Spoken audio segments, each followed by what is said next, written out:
Assalamualaikum warahmatullahi wabarakatuh. Selamat datang kembali di podcast Ceritaku, sebuah podcast yang diinisiasi oleh Dinas Koperasi UKM Provinsi Jawa Tengah yang tentunya akan membahas seputar dunia perkoperasian dan UMKM yang ada di Jawa Tengah. Masih bersama saya Galih Saputra. Kali ini kita udah kedatangan satu tamu yang agak spesial karena yang datang hari ini adalah satu tamu dari Dinas Perindustrian dan Perdagangan Provinsi Jawa Tengah. Udah bareng sama kita.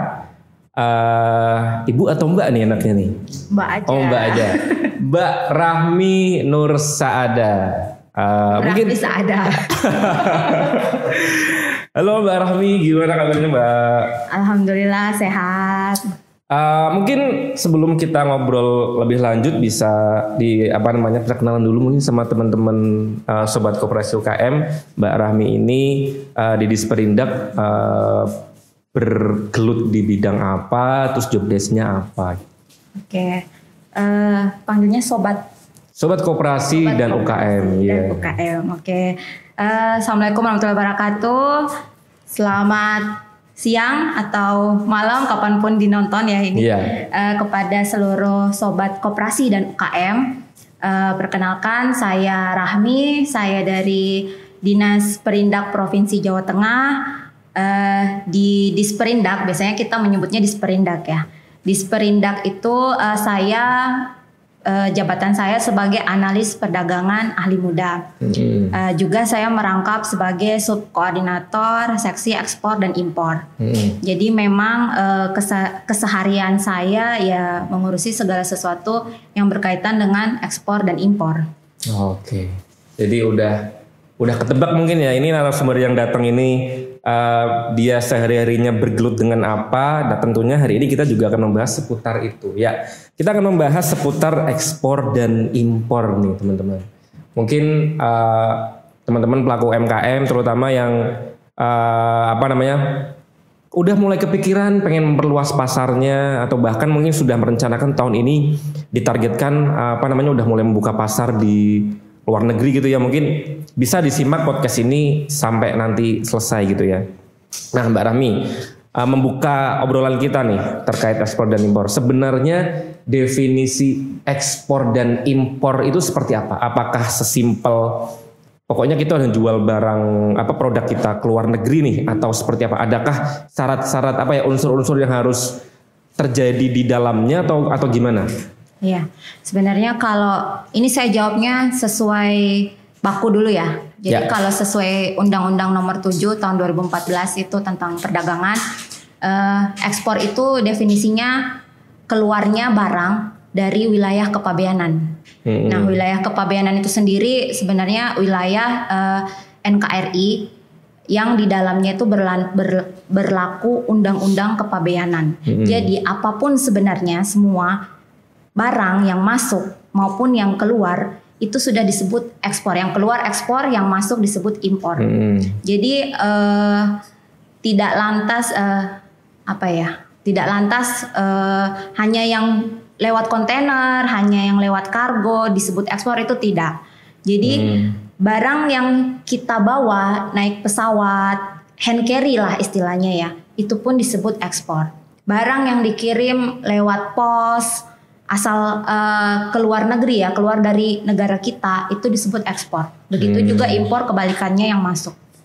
Kalau misalkan ada kemarin saya baru ngalamin sih, saya datang ke salah satu pelaku UMKM di Jawa Tengah gitu, dia produknya itu udah sampai Hong Kong Mbak, tapi dibawa TKW. Jadi TKW-nya pas pulang mungkin karena kenal gitu kan, ini produkku dibawa aja nih, nanti di sana difoto gitu biar kayak intinya membangun image bahwa produknya itu udah sampai luar negeri gitu. Itu termasuk ekspor juga apa enggak? Itu termasuk ekspor juga. Gitu walaupun itu istilahnya dia ekspornya tidak secara langsung. Dia melalui pihak ketiga. Tapi itu terhitung ekspor. Oke. Terus kalau misalkan gini, ada orang perorangan atau pelaku UMKM gitu yang pengen memperluas pasarnya, dia pengen jualan produknya ke luar negeri gitu. Itu sebenarnya ada itu nggak sih? Ada semacam kurasi gitu kayak gini, produk yang bakal diekspor itu kan berarti bakal keluar dari Indonesia dan secara nggak langsung kan merepresentasikan negara kita gitu. Iya. Nah, sebagai produk yang bakal dikenal oleh masyarakat dunia katakanlah, terus merepresentasikan Indonesia gitu, dari sisi negaranya sendiri ada nggak sih kayak standar-standar yang harus dipenuhi gitu? Ya, jadi kalau mungkin istilahnya bukan kurasi ya, tapi standarisasi. Nah, dari standarisasi itu sebenarnya ada yang diterapkan negara kita sendiri, ada juga yang diterapkan sama negara tujuan ekspor kita. Iya. Yang diterapkan negara kita sendiri, contohnya saya kasih contoh seperti misalnya kita ekspor kayu, produk kayu atau furniture yang dari kayu. Negara kita mensyaratkan yang namanya fee legal. Jadi semua produk turunan kayu ataupun kayu itu wajib disertifikasi, namanya itu SPLK atau fee legal lah, gampangnya fee legal. Fee legal itu apa tuh? Ada kepanjangannya atau? Ya verifikasi untuk legalitas kayu. Kenapa? Karena untuk menghindari illegal logging. Jadi kayu-kayu yang kita ekspor ini harus jelas asalnya dari mana, apakah dia berasal dari kayu yang memang legal gitu.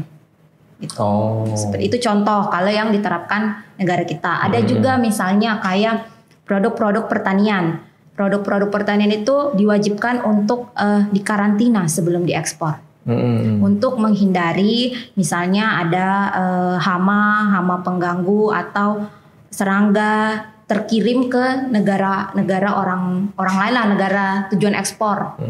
Itu salah satu antisipasi kita untuk memfilter barang-barang yang keluar dari negara kita. Nah, kalau negara lain mereka juga ada, tapi tiap negara itu biasanya beda-beda standarnya. Beda standar, tergantung komoditinya, tergantung negaranya. Contoh saja nih, misalnya kayak Amerika lah, sama kayak kita di Indonesia kita punya Badan POM. Nah di Amerika itu ada yang namanya FDA, itu Badan POM-nya Amerika. Jadi kalau mau ekspor ke Amerika wajib terregistrasi di FDA Amerika, seperti itu. Jadi itu contoh-contoh kasus ekspor. Ya secara tidak langsung itu pasti akan menyaring kualitas dari produk yang keluar dari negara kita. Oh iya. Kalau tadi yang fee legal itu kan sepenanggapan saya itu kan lebih kepada memastikan asal usul produk yang bakal dikirim gitu, bahwa produk yang akan dikirim itu benar-benar istilahnya produk yang tidak bermasalah secara hukum gitu. Tapi kalau dari sisi kualitasnya sendiri itu ada juga ada pengecekannya nggak? Misalkan di dokumennya tertulis kayu ini misalkan kayu yang paling bagus, itu saya agak cetek sih pengetahuannya. Misalkan jati gitu ya, paling bagus jati. Iya. Tapi ternyata misalkan dari sekian kontainer yang berangkat itu ada nggak kayak pengecekan ini dipastikan dulu benar-benar semuanya jati gitu, apa jatinya benar-benar kualitasnya itu sesuai sama yang tertera di dokumen misalkan? Oh gitu. Kalau setahu saya ya, karena saya tidak bekerja di pelabuhan, tapi dari informasi yang saya dapat, kalau di pelabuhan itu biasanya kalaupun checking itu random checking. Oh, sampling gitu ya? Iya.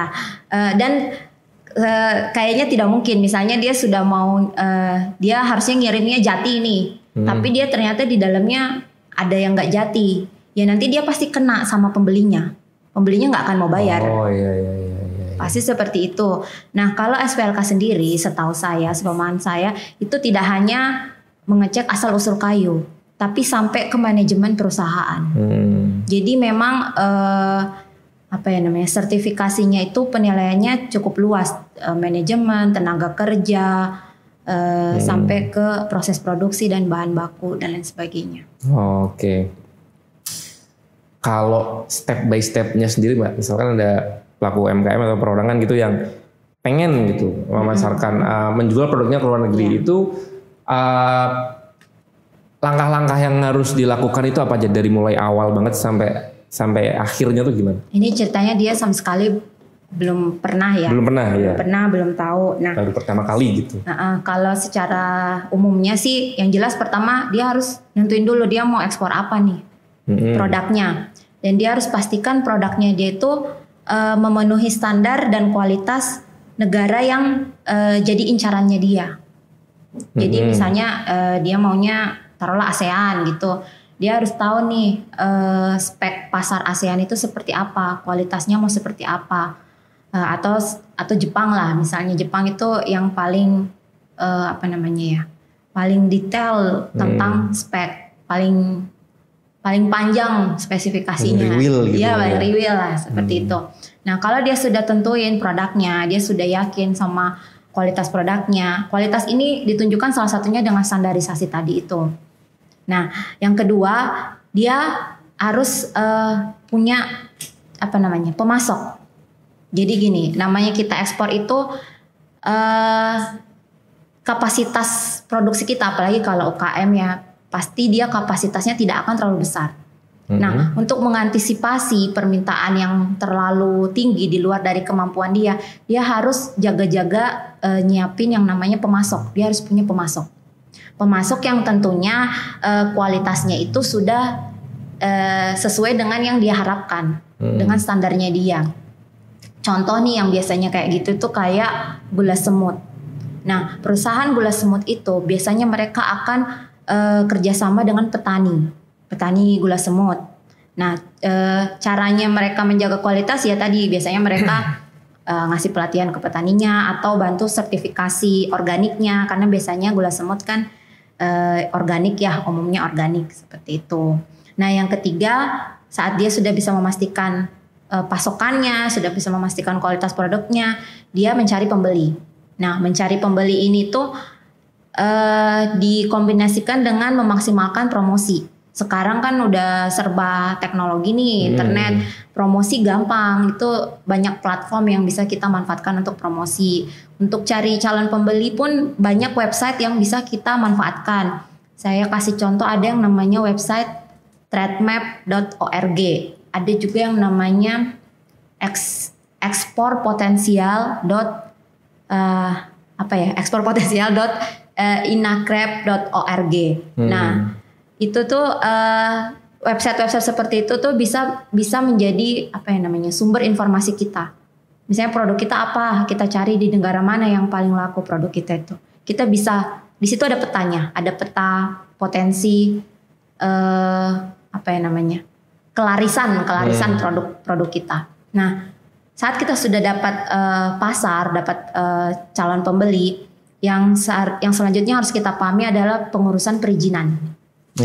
Karena kalau mau ekspor itu kan ada dokumen ekspor namanya. Dokumen ekspor diantaranya yang berkaitan dengan kepabeanan. Seperti kalau yang wajib itu namanya PEB, pemberitahuan ekspor barang. Itu nanti yang menerbitkan bea cukai. Jadi mereka memang perlu tahu soal itu. Walaupun memang sekarang banyak jasa-jasa yang menawarkan pengurusannya. Tapi lebih baik lagi kalau eksportirnya memahami tentang itu.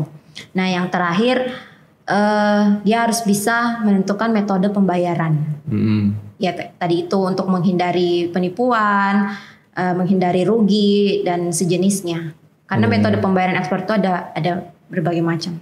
Oh ya, saya mau tanya dulu yang soal tadi di awal itu kan dijelasin soal dari sisi pelaku UMKM-nya gitu, misalkan yang pengen mengekspor barang, dia harus cari tahu dulu dia mau jual apa, terus pasar yang dituju itu di negara mana. Terus standarnya di sana itu yang istilahnya dipersyaratkan untuk barang yang masuk ke sana itu seperti apa? Itu ngeceknya di mana? Itu tadi saya bilang di situs tadi. Iya. Itu berarti ekspor potensial. Bahasa ejaannya dalam bahasa Inggris ya, ekspor potensial intracen tulisannya intracen.org.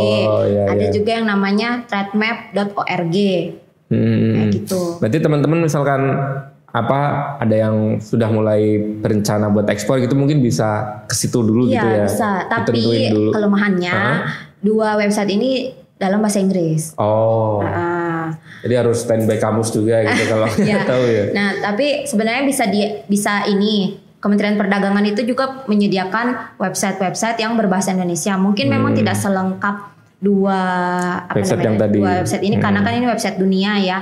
Tapi paling tidak kan sudah berbahasa Indonesia, jadi lebih mudah dipahami. Ada yang namanya Exim, pakai X, exim.kemendak.go.id. Ada juga kalau mau ngecek standar-standar regulasi di negara tertentu, itu ada namanya inatrims.kemendak.go.id. Itu ada banyak sih sebenarnya. Itu berbagai macam standar-standar yang mungkin berbeda satu sama yang lainnya masing-masing negara itu semuanya dibakukannya dalam bentuk apa, kayak sertifikasi gitu. Iya, sertifikat. Jadi misalkan kita mau ngincer, tadi misalkan contoh Jepang gitu, kita pengen jual barang ke Jepang. Mereka mensyaratkan harus berarti produk yang masuk itu harus bersertifikat ini gitu. Nah kita berarti mempersiapkan itu dulu. Itu nanti ngurusnya di? Nah tergantung. Misalnya kayak tadi saya cerita soal Amerika, FDA, yang ngurusnya di FDA. Jadi gini, kenapa kita harus ada pembeli dulu nih? Karena nanti pembeli ini bisa bantu kita.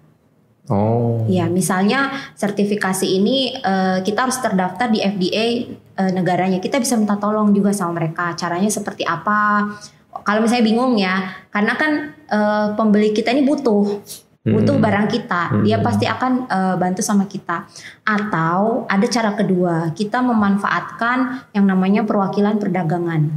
Jadi di setiap negara ada namanya perwakilan perdagangan. Jadi ini orang Indonesia, pegawai Kementerian Perdagangan yang ditempatkan di negara-negara tertentu, kayaknya hampir seluruh dunia, tapi mungkin di kota-kota besarnya, yang memang tugasnya itu mereka sebagai agen ekspor di sana. Jadi kita bisa minta tolong mereka, tanya prosedurnya gimana, karena memang tiap sertifikasi pasti prosedurnya beda-beda. Tapi sepanjang pengetahuan saya, semuanya bisa online. Gitu. Itu tadi yang perwakilan dari Kemendak itu yang di sana itu kontaknya bisa didapat di situsnya Kemendak gitu? Bisa. Iya. Kalau untuk ekspor sendiri kasusnya pasti itu Mbak ya? Maksudnya yang terjadi itu selalu penjual misal dari sini mau dilempar ke sana tuh pasti udah ada pembelinya, atau ada yang kayak semacam masuk dulu, nanti di sana mungkin mungkin analoginya mungkin mirip kayak kita misalkan naruh barang di pasar gitu. Yang beli itu belum jelas siapa, tapi ada orang yang borong dulu gitu. Iya. Ada kayak gitu nggak sih? Ada yang kayak gitu. Contoh kemarin kami tuh ada kerjasama dengan KDEI Taipei di Taiwan ya. Jadi KDEI Taipei ini kamar dagang ya ini, kamar dagang ekspor Indonesia kalau nggak salah. Ini mereka ada pameran. Nah mereka menawarkan ke kita, ke peserta binaan kami lah, untuk mengirimkan sampel barang mereka ke sana.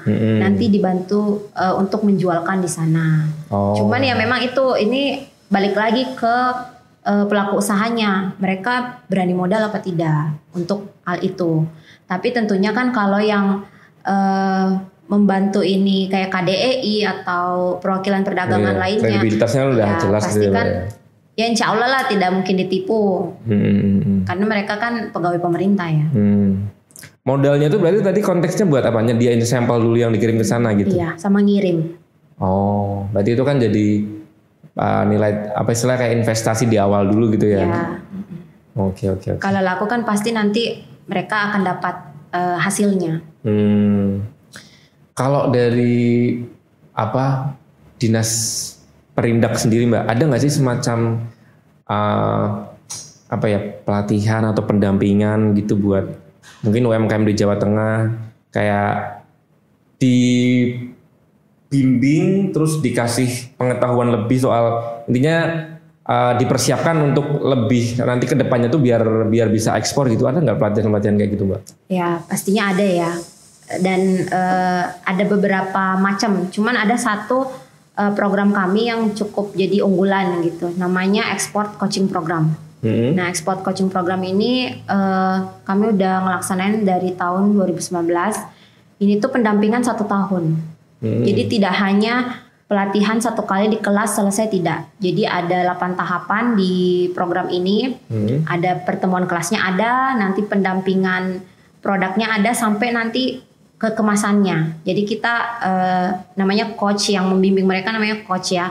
Para coach ini nanti yang membimbing mereka, yang ngasih masukan. masanya jangan seperti ini. Kalau seperti ini tahannya mungkin cuma 6 bulan. Kalau diganti sama yang misalnya kalengan seperti ini bisa 1 tahun. Dikasih masukan-masukan seperti itu. Dan memang kalau untuk ekspor coaching program ini targetnya itu berhasil ekspor. Jadi saya contoh yang tahun 2021 ya kemarin. Itu dari 30 peserta 19 berhasil ekspor. Seperti itu. Itu yang sisanya gagal tuh kenapa itu? Mungkin bukan gagal ya. Kita masih ditunda gitu. Kita tidak bilang gagal karena memang kalau apa ya namanya? Mungkin memang harus ada pendekatan personal sih kalau yang masih belum bisa gitu. Cuman biasanya kami akan memberikan waktu 1 tahun atau 2 tahun setelah program kita tetap monitoring. Dia bisa apa tidak? Kalau tidak bisa biasanya baru kita kita approach gitulah ya. Kira-kira dia permasalahannya apa? Kalau dari sisi itunya sendiri, maksudnya itu kan tadi berarti menjaring pelaku UMKM gitu ya. Ada itunya nggak? Ada kayak syarat-syarat yang harus dipenuhi seperti itu? Ya. Gimana? Syaratnya apa tuh biar bisa dapat si coaching tadi itu? Iya, yang jelas memang kita akan mengutamakan yang sudah berbadan usaha. Kenapa? Karena memang akan lebih mudah untuk pengurusan perizinannya kalau sudah berbadan usaha. Dan kalau dia sudah berbadan usaha, artinya apa? Dia sudah siap, dia sudah komit gitu. Kalau perorangan takutnya ini ikut terus nanti di tengah-tengah hilang. Angin-anginan. Iya. Kalau dia sudah berbadan usaha, biasanya kan dia sudah punya tanggungan, dia punya karyawan atau apa, dia pasti komitmennya lebih terjaga gitu. Karena ini pelatihan 1 tahun ya, kita utamakan sama yang benar-benar mau dibimbing selama 1 tahun full. Jangan sampai nanti baru selesai pembukaan, pertemuan kedua nggak muncul lagi seperti itu. Nah yang kedua biasanya memang kita akan lebih prefer yang sudah pernah ekspor tapi tidak mandiri, tidak secara langsung. Kayak tadi itu dia lewat trader atau dia nitip-nitip barang hand carry gitu kan sama apa sih tadi namanya TKA kita gitu kan ya kayak gitu. Jadi barangnya mungkin nyampe sana tapi pengetahuan soal ekspornya masih kurang gitu ya. Ada juga kan yang kayak jual di Shopee. Dia tahu barang dia sampai luar negeri, tapi prosesnya bagaimana kan dia tidak tahu karena yang ngurus semua misalnya ini saya nyebut merek nggak apa-apa. Ini saya karena misalnya kayak marketplace seperti Shopee itu kan pasti mereka yang mengurus ekspornya. Seperti itu. Iya. Itu si program tadi coaching apa tadi namanya? Export coaching program. Export coaching program itu maksudnya posisi sekarang masih dibuka atau sudah tutup? Udah tutup. Iya sudah. Pendaftarannya kapan tuh berarti? Kemarin dari awal Januari sampai 11 Februari kemarin. Adanya lagi berarti tahun depan? Adanya lagi tahun depan. Emang berarti di awal tahun itu dibuka, terus nanti jalan selama setahun itu pendampingan jalan gitu ya Mbak ya? Iya. Tapi kalau memang masih ada yang berminat, kami tuh masih buka 3 pelatihan lagi. Cuman bukan pelatihan yang 1 tahun. Jadi 3 hari selesai kalau ini. Pelatihannya cuma 3 hari. 1 di Batang, 1 di Kota Magelang, 1-nya di Jakarta. Di Jakarta itu kita langsung ke Balai Besar Pendidikan dan Pelatihan Ekspor Indonesia. Dan di Jakarta itu balai milik Kementerian Perdagangan. Memang khusus untuk ekspor. Mungkin bisa disebutin apa misalkan yang berminat buat daftar itu harus kontak kemana gitu? Jadi bisa daftar di bit.ly/pelatihan EXIM JTG. Jadi pelatihan EXIM JTG 2022. Itu satu link itu udah bisa, maksudnya di situ nanti ada pilihan. Sekian pelatihan itu tadi ya, ada 3 itu ya. Cuman yang Kudus, 1 ada pelatihan di Kudus juga, sama ECP ini sudah kami close. Oke. Ya mudah-mudahan nanti mungkin barangkali ada teman-teman UKM yang nonton konten ini bisa, mungkin kebetulan pas lagi, dapat informasinya tuh pas mereka lagi pengen belajar soal EXIM, biar langsung bisa daftar gitu ya Mbak ya. Oke, Mbak Rahmi, kalau bicara soal ini nih Mbak, persentase, kita kan di Jawa Tengah punya UMKM sekian banyak gitu. Itu sebenarnya dari Dispredak sendiri ada target gak sih Mbak? Misalkan dari jumlah UMKM aktif per tahun 2022 katakanlah. Itu misal ditarget nanti di akhir tahun itu sekian persen harus bisa ekspor gitu. Ada semacam target kayak gitu nggak? Oh iya. Kalau target kami ada, tapi tidak khusus untuk UMKM atau UKM ya. Oh. Jadi target secara keseluruhan kantor kami itu ditarget nilai ekspor. Jadi tiap tahun itu kita punya target nilai ekspor non migas namanya ya. Kami bilangnya ekspor non migas. Kenapa? Karena kalau migas itu bukan ranahnya dinas kami, itu masuknya ke SDM ya. Jadi kami hanya menghitung nilai ekspor non migas. Seperti tahun 2022 ini kita ditarget 7.076 juta USD atau 7,07 miliar USD. Nah, itu target ekspor kita tahun 2022 ini. Oh. Tapi tidak spesifik untuk UMKM. Oh iya, targetnya berarti lebih kepada nominalnya gitu ya. Pokoknya harus tahun ini harus mencapai target sekian USD tadi itu ya. Terserah mungkin istilahnya dicapai oleh berapa perusahaan gitu nggak masalah ya. Yang penting target nominalnya tercapai gitu ya. Kalau untuk sebelum-sebelumnya Mbak selalu tercapai gitu aman ya? Alhamdulillah sih selalu tercapai. Apalagi yang 2021 ya. 2021 kemarin itu sampai 100 berapa ya? 100% lebih pencapaiannya. 163. Ya, 163% pencapaian dari target. Karena memang tahun 2021 itu apa ya? Di luar dari ekspektasi sebenarnya. Kita sudah menduga sih pasti akan naik lebih tinggi daripada 2020. Tapi ternyata peningkatannya itu sangat signifikan gitu, jauh dari yang kita bayangkan. Nah, itu kenapa tuh kok bisa analisanya gimana tuh? Iya, kalau dari yang kami perhatikan ya, pertama ya memang mungkin karena eksportir bertambah ya. Kalau dari data yang kami ada peningkatan jumlah eksportir. Itu yang pertama. Yang kedua, sepertinya ini tuh karena ada delay di tahun 2020. Jadi 2020 itu kan banyak negara yang lockdown. Nah, ini menyebabkan banyak barang yang tidak bisa masuk ke negara. Jadi biasa kan pembeli dan eksportir kita itu kan sudah deal. Saya butuh barang sekian gitu. Pas mau dikirim nggak bisa karena negaranya tutup. Iya, mau nggak mau kan di hold dulu nih barang. Baru bisa dikirim 2021. Iya, kalau jadi 2021 istilahnya bludak ya karena ada sekian barang yang ketunda itu ya. Salah satunya gitu ya. Informasi dari sebagian eksportir seperti itu. Oke. Tapi memang ada peningkatan jumlah eksportir juga. Oke Mbak Rami, terakhir nih. Kan kita mungkin sering dengar gitu ya ada kasus orang gitu yang mungkin kayak sekarang kan eranya udah era sosmed, udah kenceng gitu lah sosmednya.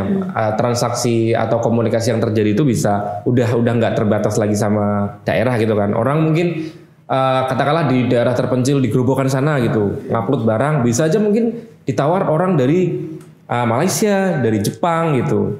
Nah, tidak sedikit ada kasus orang mungkin dihubungi udah akhirnya kontek-kontekan harus apa istilahnya dari sananya bilang akan order barang yang mereka produksi sekian banyak gitu. Tapi apa ya misalkan harus kirim dulu nanti bayarnya nanti itu sebenarnya emang ada modus-modus kayak gitu yang nanti ujungnya itu ternyata hanya penipuan atau memang seperti apa gitu, maksudnya gimana sih caranya untuk mendeteksi katakanlah tawaran-tawaran yang datang dari luar, caranya mendeteksi biar ini kayaknya tawarannya bener nih atau ini kayaknya tawarannya cuman hapus-hapus aja gitu, ini penipuan nih kayaknya nih, cara membedakannya gimana? Iya. Itu ada istilahnya validasi pembeli. Jadi kalau ada yang apa sih ibaratnya ya, mengirimkan letter of inquiry ibaratnya ya, letter of inquiry ke kita, permohonan pembelian lah. Nah, si eksportir ini wajib memvalidasi dulu. Ini pembeli kita ini apa sih istilahnya, trusted apa tidak gitu. Salah satunya tadi itu melalui perwakilan perdagangan. Mereka bisa minta keterangan, minta ditelusuri sama perwakilan perdagangan kita. Nah itu satu. Nah yang kedua, saat mereka deal ya dengan pembeli, mereka harus benar-benar memperhatikan kontrak perjanjian, sales kontrak pembelian mereka itu. Di sales kontrak itu, di situ nanti diatur tentang metode pembayaran. Jadi ada banyak macam metode pembayaran. Ada yang dibayar di muka, langsung dikirim. Ada yang kirim dulu, baru dibayar, kayak gitu. Nah, kalau seperti itu, biasanya yang pakai transfer itu kelebihannya dia cepat, tapi sebaiknya itu dilakukan hanya kepada pembeli yang memang kita sudah percaya gitu. Kita udah sering transaksi sama si pembeli ini. Bolehlah kita pakai transfer atau biasanya namanya ada juga kalau yang bayar di muka itu namanya advance payment gitu kan. Kalau ini menguntungkan buat eksportir karena dia akan dibayar di muka. Bisa dibayarnya sekian persen atau full gitu. Tapi ada kalau kami biasanya menyarankan untuk pemula yang memang dia masih ragu sama pembeli, tapi setelah dia cek kayaknya pembelinya ini nih valid nih pembelinya.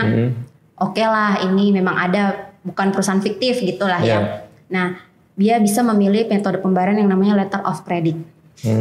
Jadi letter of credit ini tuh melibatkan bank.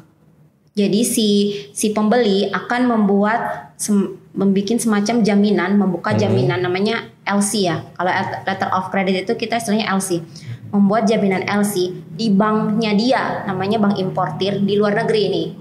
Dia bikin jaminan, nanti si bank ini, bank importir ini akan berkorespondensi dengan bank eksportir. Jadi eksportir kita juga nunjuk bank satu di sini. Nah, nanti di sales kontrak itu akan ada apa sih istilahnya?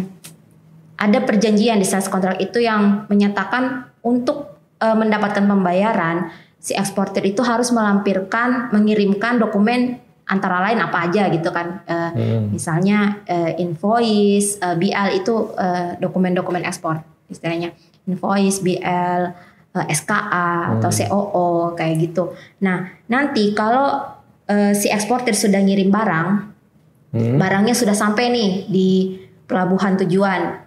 Si importir, kita sebutnya importir ya, si pembeli. Yang di sana gitu ya. Karena kan dia mengimpor. Nah, si importir ini tidak akan bisa mengeluarkan barang dari wilayah pabeannya dia, dari apa sih istilahnya? Dari daerah pabeannya dia sebelum dia menyerahkan dokumen ekspor dari si eksportirnya kita. Itu istilahnya clearance ya. Jadi untuk clearance dia perlu dokumen ekspor. Nah, disitulah kekuatan dari LC ini, karena kalau belum dibayar, si dokumen ini tidak akan dikirim.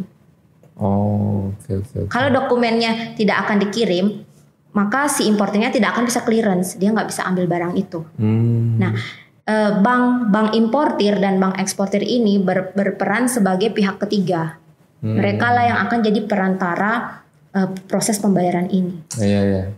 Simpelnya mungkin kayak rekber gitu Mbak ya, kalau di transaksi kita, maksudnya transaksi yang simpel gitu kan ada rekbernya gitu, nggak yang langsung gitu. Tapi sebenarnya misalkan dari antara eksportir sama importirnya ini karena udah sering transaksi akhirnya udah timbul kepercayaan masing-masing gitu, nggak pakai itu pun nggak masalah sebenarnya. Nggak masalah. Langsung aja gitu ya. Kan metode pembayaran itu banyak macam.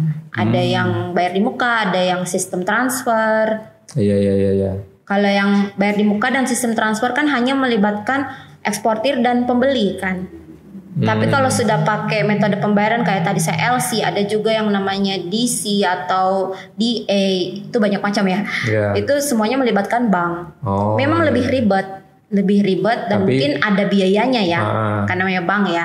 Jasa dia dipakai gitu. Tapi lebih aman. Ya, meminimalisir risiko gitu ya. Risiko. Tapi kalau sudah udah sering, udah percaya kenal gitu nggak apa-apa gitu, langsung aja gitu ya. Iya. Oke, mungkin cukup Mbak Rahmi. Terima kasih waktunya, terima kasih sharing-sharingnya. Buat teman-teman sobat-sobat Koperasi UKM yang mungkin punya pertanyaan lebih lanjut terkait ekspor impor barang, bisa langsung aja tulis di kolom komentar. Nanti tak sampaikan ke Mbak Rahmi via chat WA. Nanti saya balas komennya di bawah. Oke, makasih yang udah nonton dari awal sampai akhir. Sekali lagi makasih Mbak Rahmi, sukses terus. Sampai jumpa di podcast Ceritaku episode selanjutnya. Wassalamualaikum warahmatullahi wabarakatuh.